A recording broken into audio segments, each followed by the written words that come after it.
Hello, everybody. This is part 9 of reading the entire Catholic Bible. We are on chapter 25. I can already see some more words or names here that I'm going to be butchering. So let's go ahead and start. Abraham's sons by Keturah. Abraham took another wife whose name was Keturah. She bore him Zimran, Jokshan, Medan, Midian, Ishbak, and Shua. Jokshan became the father of Sheba and Dedan. The descendants of Dedan were the Asherim, the Letishim, and the Laumim. The descendants of Midian were Ephah, Epher, Hanak, Abidah, and Eldah. All these were descendants of Keturah. Abraham gave everything that he owned to his son Isaac.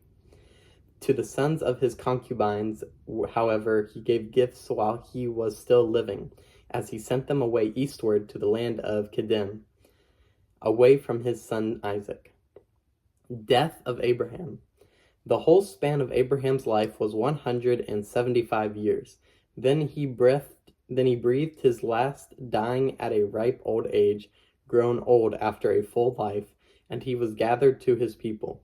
His sons Isaac and Ishmael buried him in the cave of Machpelah, in the field of Ephron, son of Zohar, the Hittite, which faces Mamre, the field that Abraham had bought from the Hittites. There he was buried next to his wife Sarah. After the death of Abraham, God blessed his son Isaac, who lived near Beer-lahai-roi. Descendants of Ishmael. These are the descendants of Abraham's son Ishmael, whom Hagar the Egyptian, Sarah's slave, bore to Abraham. These are the names of Ishmael's sons listed in the order of their birth. Ishmael's firstborn, Nebaioth, Kedar, Abdil, Mibsam, Mishma, Duma, Massa, Hadad, Tema, Jetur, Naphish, and Kedemah. These are the sons of Ishmael, their names by their villages and encampments, 12 chieftains of as many tribal groups. The span of Ishmael's life was 137 years after he had breathed his last and died. He was gathered to his people. The Ishmaelites ranged from Havilah by Shur, which is on the border of Egypt, all the way to Ashur, and they pitched camp alongside their various kindred. Birth of Esau and Jacob. These are the descendants of Isaac, son of Abraham. Abraham begot Isaac. Isaac was 40 years old when he married Rebekah, the daughter of Bethuel the Aramean of Padan Aram, the sister of Laban the Aramean. Isaac entreated the Lord on behalf of his wife, since she was sterile. The Lord heard his entreaty, and his wife Rebekah became pregnant. But the children jostled each other in the womb so much that she exclaimed, "If it is like this, why go on living?" She went to consult the Lord, and the Lord answered her. 2 nations are in your womb, 2 people are separating while still within you. But one will be stronger than the other, and the older will serve the younger. The first to emerge was reddish, and his whole body was like a hairy mantle, so they named him Esau. Next his brother came out, gripping Esau's heel, so he was named Jacob. Isaac was 60 years old when they were born. When the boys grew up, Esau became a skillful hunter, a man of the open country, whereas Jacob was a simple man who stayed among the tents. Isaac preferred Esau because he was fond of game, but Rebekah preferred Jacob. Once, when Jacob was cooking a stew, Esau came in from the open country famished. He said to Jacob, "Let me gulp down some of that red stuff. I am famished." That is why he was called Edom. But Jacob replied, "First tell me your right as firstborn." "Look," said Esau, "I am on the point of dying. What good is the right as firstborn to me?" But Jacob said, "Swear to me first." So he sold Jacob his right as firstborn under oath. Jacob then gave him some bread and the lentil stew. And Esau ate, drank, and got up and went his way.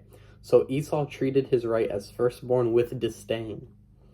Chapter 26. Isaac and Abimelech. There was a famine in the land distinct from the earlier one that had occurred in the days of Abraham, and Isaac went down to Abimelech, king of the Philistines, in Gerar. The Lord appeared to him and said, "Do not go down to Egypt, but camp in this land wherever I tell you.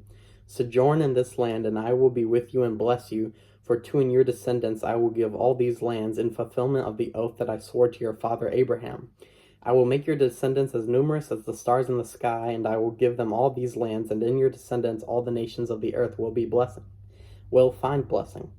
This because Abraham obeyed me, keeping my mandate, my commandments, my ordinances, and my instructions. So Isaac settled in Gerar. When the men of the place asked questions about his wife, he answered, "She is my sister."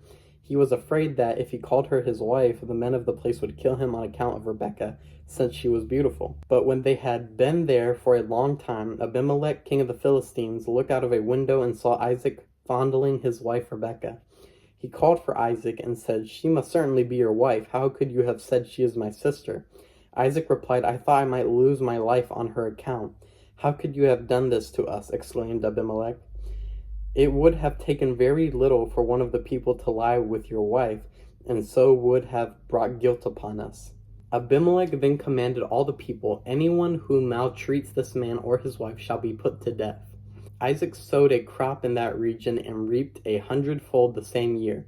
Since the Lord blessed him, he became richer and richer all the time until he was very wealthy. He acquired flocks and herds and a great workforce, and so the Philistines became envious of him. The Philistines had stopped up and filled with dirt all the wells that his father's servants had dug back in the days of his father Abraham. So Abimelech said to Isaac, "Go away from us, you have become far too numerous for us." Isaac left there and camped in the Wadi Gerar, where he stayed. Isaac reopened the wells which his father's servants had dug back in the days of his father Abraham, and which the Philistines had stopped up after Abraham's death. He gave them names like those that his father had given him. But when Isaac's servants dug in the wadi and reached spring water in their well, the shepherds of Gerar argued with Isaac's shepherds, saying, "The water belongs to us." So he named the well Esek, E-S-E-K, because they had quarreled there. Then they dug another well, and they argued over that one too. So he named it Sitnah, S-I-T-N-A-H. So he moved on from there and dug another well. But over this one they did not argue. He named it Rehoboth, R-E-H-O-B-O-T-H, and said, "Because the Lord has now given us ample room, we shall flourish in the land." From there Isaac went up to Beersheba. The same night the Lord appeared to him and said, "I am the God of Abraham, your father. Do not fear, for I am with you. I will bless you and multiply your descendants for the sake of Abraham, my servant." So Isaac built an altar there and invoked the Lord by name. After he had pitched his tent there, Isaac's servants began to dig a well nearby. Then Abimelech came to him from Gerar, the Ahuzzath, A-H-U-Z-Z-A-T-H, his counselor, and Phicol, the general of his army. Isaac asked him, "Why have you come to me, since you hate me and have driven me away from you?" They answered, "We clearly see that the Lord has been with you, so we thought, let there be a sworn agreement between our two sides, between you and us. Let us make a covenant with you. You shall do no harm to us, just as we have not maltreated you, but have always acted kindly toward you and have let you depart in peace. So now may you be blessed by the Lord." Isaac then made a feast for them, and they ate and drank. Early the next morning they exchanged oaths. Then Isaac set them on their way, and they departed from him in peace. The same day Isaac's servants came and informed him about the well they had been digging. They told him, "We have reached water." He called it Shibah, S-H-I-B-A-H. Hence the name of the city is Beersheba to this day. Where Esau was 40 years old, he married Judith, the daughter of Beeri, B-E-E-R-I, the Hittite, and Basemath, the daughter of Elon the Hivite. But they became a source of bitterness to Isaac and Rebekah. Let's read one more chapter, and then I think we'll wrap it up. Chapter 27, Jacob's Deception. When Isaac was so old that his eyesight had failed him, he called his older son Esau and said to him, "My son, here I am," he replied. Isaac then said, "Now I have grown old. I do not know when I might die. So now take your hunting gear, your quiver and bow, and go out into the open country to hunt some game for me. Then prepare for me a dish in the way I like, and bring it to me to eat, so that I may bless you before I die." Rebekah had been listening while Isaac was speaking to his son Esau. So when Esau went out into the open country to hunt some game for his father, Rebekah said to her son Jacob, "Listen, I heard your father tell your brother Esau, 'Bring me some game and prepare a dish for me to eat, that I may bless you with the Lord's approval before I die.' Now, my son, obey me in what I am about to order you. Go to the flock and get me 2 choice young goats, so that with these I might prepare a dish for your father in the way he likes. Then bring it to your father to eat, that he may bless you before he dies." But Jacob said to his mother Rebekah, "But my brother Esau is a hairy man, and I am smooth-skinned. Suppose my father feels me. He will think I am making fun of him, and I will bring on myself a curse instead of a blessing." His mother, however, replied, "Let any curse against you, my son, fall on me. Just obey me. Go and get me the young goats." So Jacob went and got them and brought them to his mother, and she prepared a dish in the way his father liked. Rebekah then took the best clothes of her older son Esau that she had in the house, and gave them to her younger son Jacob to wear. And with the goatskin she covered up his hands and the hairless part of his neck. Then she gave her son Jacob the dish and the bread she had prepared. Going to his father, Jacob said, "Father?" "Yes," replied Isaac. "Which of my sons are you?" Jacob answered his father, "I am Esau, your firstborn. I did as you told me. Please sit up and eat some of my game, so that you may bless me." But Isaac said to his son, "How did you get it so quickly, my son?" He answered, "The Lord your God directed me." Isaac then said to Jacob, "Come closer, my son, that I may feel you, to learn whether you really are my son Esau or not." So Jacob moved up closer to his father. When Isaac felt him, he said, "Although the voice is Jacob's, the hands are Esau's." He failed to identify him because his hands were hairy, like those of his brother Esau, so he blessed him. Again Isaac said, "Are you really my son Esau?" And Jacob said, "I am." Then Isaac said, "Serve me, my son, and let me eat of the game, so that I may bless you." Jacob served it to him, and Isaac ate. He brought him wine, and he drank. Finally his father Isaac said to him, "Come closer, my son, and kiss me." As Jacob went up to kiss him, Isaac smelled the fragrance of his clothes. With that he blessed him, saying, "Ah, the fragrance of my son is like the fragrance of a field that the Lord has blessed. May God give to you the dew of the heavens, and the fertility of the earth abundance of grain and wine. May peoples serve you, and nations bow down to you. Be master of your brothers, and may your mother's sons bow down to you. Cursed be those who curse you, and blessed be those who bless you." Jacob had scarcely left his father after Isaac had finished blessing him, when his brother Esau came back from his hunt. Then he too prepared a dish, and bringing it to his father, he said, "Let my father sit up and eat some of his son's game, that you may then give me your blessing." His father Isaac asked him, "Who are you?" He said, "I am your son, your firstborn son Esau."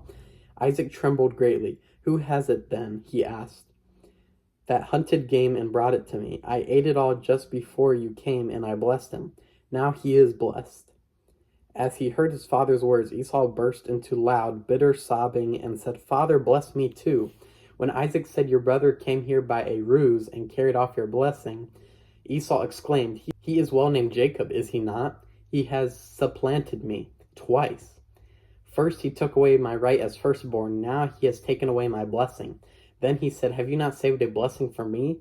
Isaac replied to Esau, "I have already appointed him your master, and I have assigned to him all his kindred as his servants. Besides, I have sustained him with grain and wine. What then can I do for you, my son?" But Esau said to his father, "Have you only one blessing, father? Bless me too, father." And Esau wept aloud. His father Isaac said in response, "See, far from the fertile earth will be your dwelling, far from the dew of the heavens above. By your sword you will live, and your brother you will serve, and you will become restless, and you will throw off his yoke from your neck." Esau bore a grudge against Jacob because of the blessing his father had given him. Esau said to himself, "Let the time of mourning for my father come, so that I may kill my brother Jacob." When Rebekah got news of what her older son Esau had in mind, she summoned her younger son Jacob and said to him, "Listen, your brother Esau intends to get his revenge by killing you. So now, my son, obey me.